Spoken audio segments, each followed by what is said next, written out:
네, 오늘 우리 6월 11일 화요일 우리 매일 성경 아침 묵상 우리 같이 큐티 하도록 하겠습니다. 오늘 본문은 사도행전 19장 8절에서 20절 우리까지의 말씀입니다. 사도행전 19장 8절부터 20절까지의 말씀이고요. 날이 많이 이제 더워졌습니다. 낮에는 이제 거의 여름처럼 이제 반팔 아니면 입을 수 없을 정도의 날씨가 되었는데요. 잘 지혜롭게 대처하셔서 또 여름에 여름철 감기도 조심하시고 또 건강하게 또 항상 말씀 안에서 살아갈 수 있도록 준비하시는 그런 우리 성도님들 되었으면 좋겠습니다. 예, 이제 사도 바울의 이제 전도 여행이 3차 전도 여행을 이제 시작하게 되었습니다.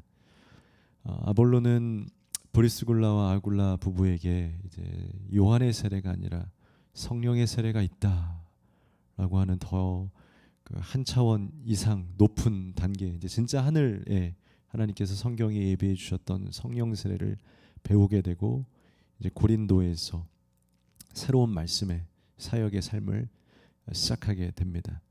그리고 바울은 이제 에베소에 잠시 들려서 함께 말씀을 증거했지만 이제는 본격적으로 에베소에 이제 돌아오게 되어서 3차 전도 여행을 시작하게 됩니다. 그래서 오늘은 바울이 이제 에베소에서 시작하게 되는 진짜 3년간의 사역의 내용의 그 일부를 다루게 됩니다. 오늘부터요. 8절을 보겠습니다. 바울이 회당에 들어가 석 달 동안 담대히 하나님 나라에 관하여 강론하며 권면하되. 예, 바울이 에베소에서 이제 전하게 된 그런 사역의 내용들을 우선 다루게 됩니다. 그 방법에 대해서 이야기를 하는데요. 바울이 우선 회당에 들어갔다. 일반적인 당시의 이 제자들의 사역의 방법입니다. 유대인들은 흩어져도요, 가는 곳마다 일정 숫자의 그 공동체가 만들어지게 되면 몇 명 이상이 되면 회당을 설립하게 됩니다. 그래서 그들이 함께 예배할 수 있도록 또 같이 말씀을 배울 수 있도록 회당 짓는 일을 먼저 했습니다. 그래서 바울도 가는 곳마다 회당에서 먼저 모여든 유대인들과 함께 말씀을 증거했습니다. 특별히 오늘 본문엔 석 달 동안 회당에서 꾸준히 강력하게 말씀 증거한 것들을 보여주게 됩니다. 그리고 회당에서 증거한 사도 바울의 메시지의 핵심 내용은 하나님 나라였습니다. 사도 바울의 복음은 당시의 제자들이 증거해야 했던, 그리고 오늘 저희들도 들어야 하고 전해야 하는 이 말씀의 주된 내용은 하나님 나라여야 합니다. 우리 모든 성도님들의 관심은 하나님 나라에 있어야 합니다. 오늘 우리는 이 하나님 나라를 통해서 이 땅을 어떻게 살 것인가 많이 고민하고 또 관심 있고 또 간절하고 있으시겠지만, 무엇보다 우리의 모든 초점과 관심은 이 땅에서 하나님 나라가 어떻게 실현되는가, 우리는 하나님 나라를 어떻게 살아야 되는가, 거기에 모든 포인트와 관심을 가지고 성경을 보셔야지, 신앙생활을 하셔야지 우리는 하나님 나라의 백성이 되는 겁니다. 땅의 어떠한 삶을 잘 살기 위해서 교회를 찾으신다라면, 오늘 본문에 이제 뒷절에도 나오겠지만, 땅에서 어떠한 능력을 얻고 싶어서 신앙이 필요하시다라면 어쩌면 미안하고 죄송하지만 약간 돌이키셔야 합니다.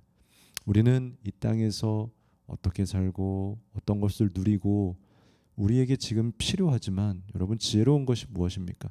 필요한 것을 하는 것이 아니고 지금 당장 땡기는 것을 하는 것이 아니고 정말로 내 삶에 있어야 할 것, 구해야 할 것.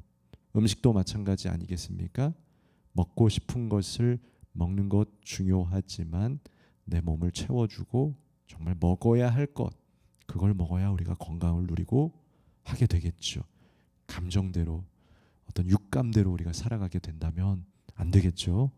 마찬가지로 바울은 그 당시에 사람들이 갈급하고 필요한 것들이 많이 있었겠지만 주된 그의 메시지는 바로 그 회당에서 3개월 동안 하나님 나라를 증거했습니다.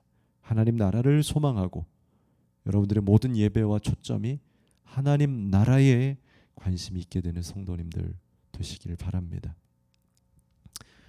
9절 말씀해 보니까요, 그렇게 하나님 나라를 석 달 동안 에베소 회당에서 증거했을 때 나오는 그런 결과들을 보여줍니다. 어떤 사람들은 마음이 굳어 순종하지 않고 무리 앞에서 이 도를 비방하거늘 바울이 그들을 떠나. 여러분, 어떤 사람들은요, 일부의 유대인들은 그 하나님의 말씀을 받아들일 수 없었던 거죠. 이해합니다. 안 되는 건데 어떻게 하겠습니까? 자신의 생각과 다른 건데 어떻게 하겠습니까? 그래서 불순종하고 오히려 비방까지 했다. 저 사람 거짓이다, 잘못됐다 라고 무관심하고 핍박했다라는 겁니다. 그래서요, 항상 복음에는 이 두 가지 양상이 나타납니다. 지금 말씀에도 보면 어떤 사람들이라고 포함하지 않습니까? 이 이야기는 어떤 사람들은 비방했지만 어떤 사람들은 또 마음에 사모함이 있다는 겁니다.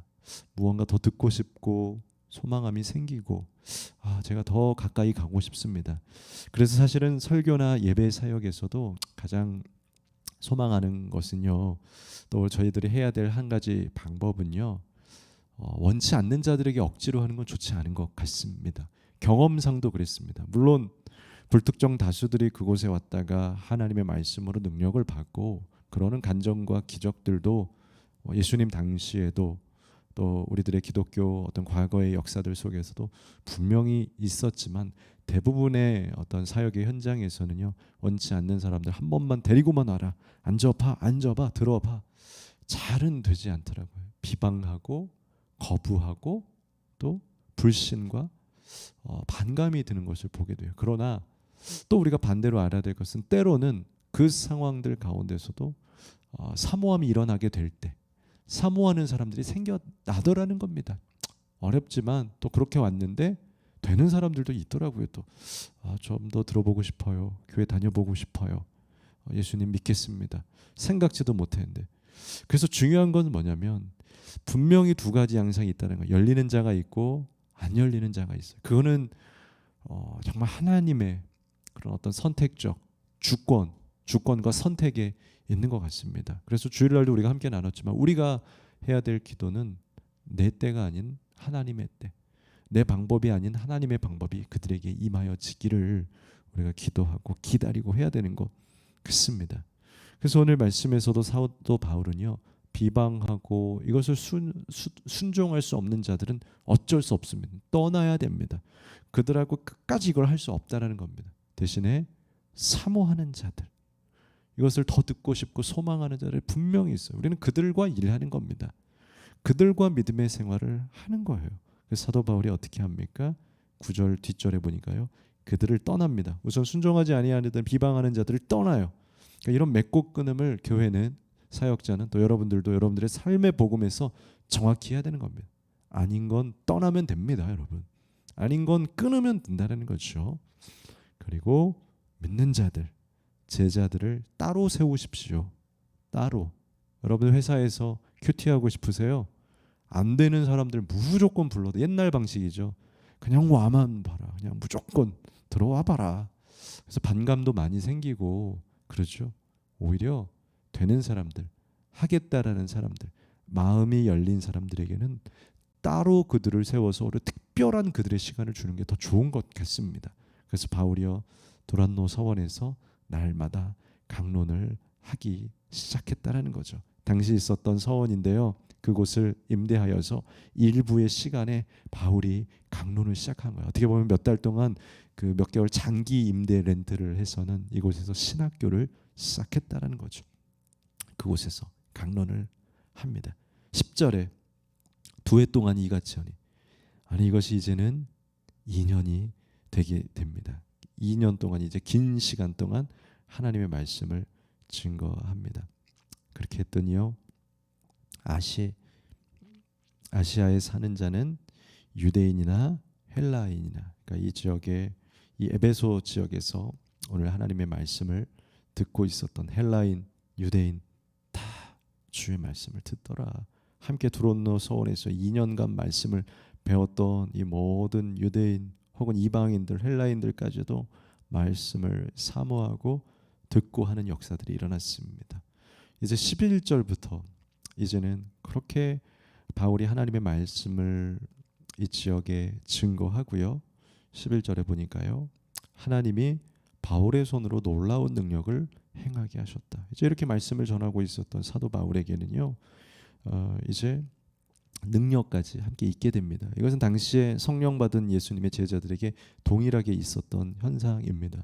베드로도 그랬고요. 빌립도 그랬고요. 바울도 마찬가지입니다. 그가 가는 곳에 그들이 기도하는 요한도 그랬고요. 안진뱅이에게 기도했을 때 그들의 옷자락만 잡아도 그들의 손수건만 만져도 병 고침을 받게 사모하는 능력들이 그들에게 제자들에게 있어 왔습니다. 그래서 12절에 심지어 사람들이 바울의 몸에서 손수건이나 앞치마를 가져다가 병든 사람에게 얹으면 그 병이 떠나고 악귀도 나더라. 그 정도로 성령으로 그 예수님이 약속하셨던 대로 그 성령을 받았던 제자들에게서는 참 수많은 그 성령의 능력들이 행하여 줬다라는 것이죠. 너무나 바람직하고 보기에 좋지요. 건강하게 하나님 나라를 전하는 그 주의 제자들이 그 사도들이 말씀을 증거하니 그들의 삶에 또한 기적의 역사까지도 성경대로 일어나니 너무나 건강합니다. 치우치지 않고 정말 하나님 앞에 순전하게 서 있으니 그들에게 능력까지 행하게 되고 저는 이러한 삶이 저에게도 우리 교회에도 또 함께 예배하시는 또 여러분들의 삶에도 있었으면 좋겠습니다. 건강하게 이 시대의 신앙은요 건강함이 가장 중요해요. 빠르면 뭐하고 많으면 뭐하고 능력 있으면 뭐합니까? 건강해야죠. 바르게 한 길로 가야겠죠. 오늘 바울의 모습이 그렇게 보여집니다. 문제는요 이제 여기에서부터 문제가 시작되는데요. 바울은 이렇게 건강하게 하나님 사랑하는 마음에서 말씀 전하니 그 삶의 약속대로 능력도 일어나는데요.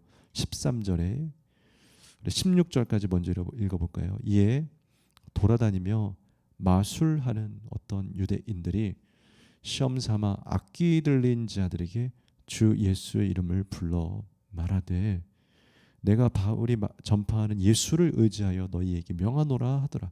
여러분 이 지역에서요 바울의 복음이 그 바울의 능력이 너무나 유명해진 거예요. 사람들이 바울이 예수 이름 증거하는데 능력 있고 우리도 같이 기도받고 싶고 그 능력을 사모하자.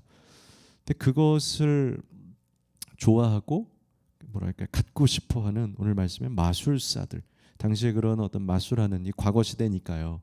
그런 심령술사들 있죠. 무당 같은 사람들이 있는 거예요. 그 사람들이 바울의 이름으로 이제는 예수 이름인데 바울이 하는 내가 그 예수 이름으로 한다 하면서 그러니까 중요한 건 이 사람들은 능력을 행하고 능력을 선포하는데 또 흉내내서 비슷하게 행함을 하면 똑같이 예수 이름으로 고칠지어다 하는 거예요. 누가 보면 목사님인가? 누가 보면 어떤 사람 모르는 사람들이 보면 사도인가 하는 모습이 똑같은 겁니다. 교회랑 똑같아요. 제자들하고 똑같고 크리스찬들하고 똑같아요. 목회자하고 똑같은 모양을 흉내는 내고 있어요. 그러나 중요한 것은 그들은 예수를 모른다는 거죠. 예수는 모르는데 그 능력은 갖고 싶은 사람들이었다라는 거예요. 그래서 내가 예수 모르는데 아무튼 바울이 하는 예수 이름으로 내가 기도한다. 웃기죠. 참 웃깁니다. 남이 자기는 모르는데 바울이 알고 있는 예수 이름으로 한다. 나는 예수를 모르지만 나는 저 사람들이 알고 있는 저 사람들이 따라가고 있는 그 예수 이름을 나는 따라가고 싶다. 갖고 싶다. 나는 지금 당장 깊이는 못하겠지만 가고 싶다. 아주 웃기는 종교 형상이 일어납니다. 14절에 심지어 어디까지 옵니까? 유대의 한 제사장, 기독교 안에도 이 일들이 일어나고 있다는 겁니다. 한 제사장 스게와의 7 아들도 이 일을 행하더니 제사장의 아들들도 이 일을 행하고 있다는 겁니다. 악기가 대답하여 이르되 내가 예수도 알고 바울도 알거니와 너희는 누구냐 하며 악기 들린 사람이 그에게 뛰어올라 눌러 이기니 그들이 상하여 벗은 몸으로 그 집에서 도망하는지라. 여러분 정말 예수 이름을 알지 못하는데요. 예수님을 사랑하지 않는데 예수님에게 사실 관심은 없으면서 그냥 예수 이름으로 일어나는 그런 구원의 역사들, 그런 하나님의 은혜들, 그거는 너무 사모하고 갖고 싶어서 이렇게 흉내내는 잘못된 일들. 여러분 우리가 그런 것들 절대 흉내내서 안 된다는 겁니다. 절대로 하나님은 믿음의 대상이고 우리가 사랑하는 대상이지 그의 능력만을 갖고 싶어하는 우리의 욕심과 욕망의 대상이 되어서는 안 된다는 거예요. 그럼 어떻게 됩니까?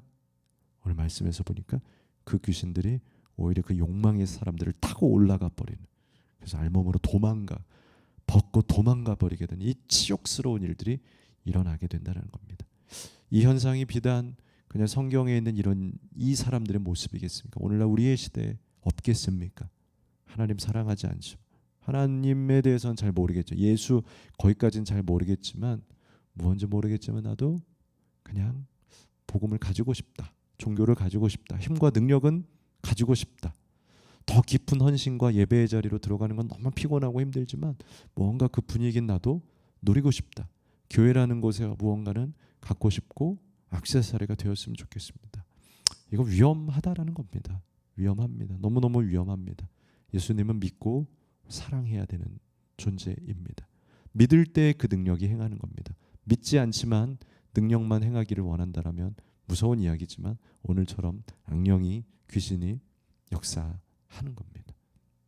17절 보니까요. 에베소에 사는 유대인과 헬라인들이 다 이 일을 알고 두려워하며 주 예수의 이름을 높이고 믿은 사람들이 많이 와서 자복하여 행한 일을 알리며 또 마술을 행하던 많은 사람이 그 책을 모아가지고 와서 모든 사람 앞에서 불사르니 그 책값을 계산한 즉 은 5만이나 되더라. 오늘 정확하게 수치적으로 계산해서 표현해 줍니다. 그렇게 마술을 하던 사람들이 당시에 있었는데요. 그들의 책, 마술하는 책, 그들의 요령들, 예수님 이름으로 이렇게 기도하면 된다더라. 그들의 온갖 세속적인 종교의 잘못된 종교도 아닌 미신스러운 종교의 사람들의 책들을 가지고 왔더니 은 5만이나 되더라. 많았다라는 거예요. 당시에 많은 사람들이 같이 예수 이름을 믿었고 있었던 것이 아니라 예수 이름으로 지금 바울이 증거했던 이 에베소에 일어났던 놀라운 하나님의 은혜가 있었지만 일부의 수많은 사람들에게는 잘못된 유행과 번짐과 전염병처럼 퍼져 있던 것들이 바로 잘못된 마술 기독교의 역사가 이 종교 안에 퍼져 있었다라는 것을 충격적 사건으로, 이것이 오늘날 기독교 뉴스나요? 아니요. 일반 방송 뉴스에도 나올 수 나왔더라면 참 우스꽝스럽고 무서운 현상이다라는 거죠. 그러나 중요한 것이 있습니다. 마지막 20절. 오늘날 이 시대에는 이렇게 진짜 예수의 능력과 마술과 같은 미신의 능력이 싸우고 부딪히는 세상 속에 있지만 오늘 사도행전은 분명하게 말합니다. 20절을 자리에 계신 분들도 한번 함께 읽어보십시다. 그럼에도 불구하고 우리는 이것만 믿는 거죠. 시작. 이와 같이 주의 말씀이 힘이 있어 흥왕하여 세력을 얻으니라. 여러분 가짜의 책들은 불타버립니다. 가짜는 결국 귀신 들어서 무너져 버립니다. 가짜는 결국 드러날 겁니다. 미친 것처럼 돌아버린다는 거죠. 여러분 영적인 것, 세상적인 것 그 속에서 혼돈하게 되면 그래서 종교 안에서 정신이 막 혼란해지는 사람들이 나타나는 거예요. 왜냐하면 영과 혼과 이 지성과 이성과 영성 사이에는 정말로 영적인 것들이 있어요. 그래서 그것을 순전하게 받아들이지 않고 이상하게 받아들이고 이상한 탐욕과 쾌락으로 갖게 되면 꼬여버려요. 이성, 영성 그 사이에서 감성과 이 사이에서 정체성을 사로잡지 못하고 예수, 귀신, 그 쾌락, 사모함 이것이 무엇인지 길을 잃어버리면 오늘 말씀에 있는 사람들처럼 길을 잃고 무너지고 쓰러지게 돼요. 그런 혼탁한 사람들이 나타나는 이 시대 속에서도 중요한 것은 무엇이냐면 결국 말씀의 사람들은 순전하고 온전하게 말씀을 붙잡는 사람들은 결국에 흥왕한다. 그것들이 세력을 얻게 될 것이다. 진정한 승리, 진정한 믿음의 구원은 결국 온전하게 말씀을 보는 자들, 그것을 사모하는 자들에게 나타난다. 오늘 말씀에 기록하고 있는 것처럼 우리의 삶에 때로는 주변에 우리를 유혹하는 마술 같은 것들이 있을 수도 있습니다. 그러나 넘어가지 마십시오. 관심 갖지 마십시오. 우리는 그냥 말씀대로 가는 겁니다. 어떤 데서 여기 능력 있다, 이런 방법도 있더더라, 신기한 거, 새로운 거, 세상과 뒤섞어서 막 좋아 보이는 거, 예수님은 세 가지 시험도 다 던져버렸습니다. 그냥 던져버리십시오. 그냥 관심도 갖지 무관심하십시오. 그냥 우리의 관심은 진정한 주님의 말씀과 건강한 예배에 있으면 됩니다. 그러면 그것은 흥왕하여 세력을 얻게 된다. 오늘 말씀 함께 정리하며 여러분들의 삶이 오늘 하루도 귀한 흥왕하는 주의 말씀 가운데 거하게 되기를 바랍니다. 기도합니다. 거룩하신 아버지 하나님, 사도 바울이 순전하게 말씀 증거하며 두란노 서원에서 강의했을 때 하나님의 능력도 함께하였습니다. 우리의 삶에 하나님의 말씀을 진정으로 사모하게 하시고 마술과 같은 관심과 세속적 관심, 쾌락적 관심 사라지게 하시고 진리로 하나님을 사랑하고 사모하게 하여 주시고 우리가 주의 자녀임을 알게 하여 주시옵소서. 그때 우리의 삶에 말씀과 주의 역사들이 흥왕하게 하여 주옵소서. 예수님 이름으로 기도합니다. 아멘.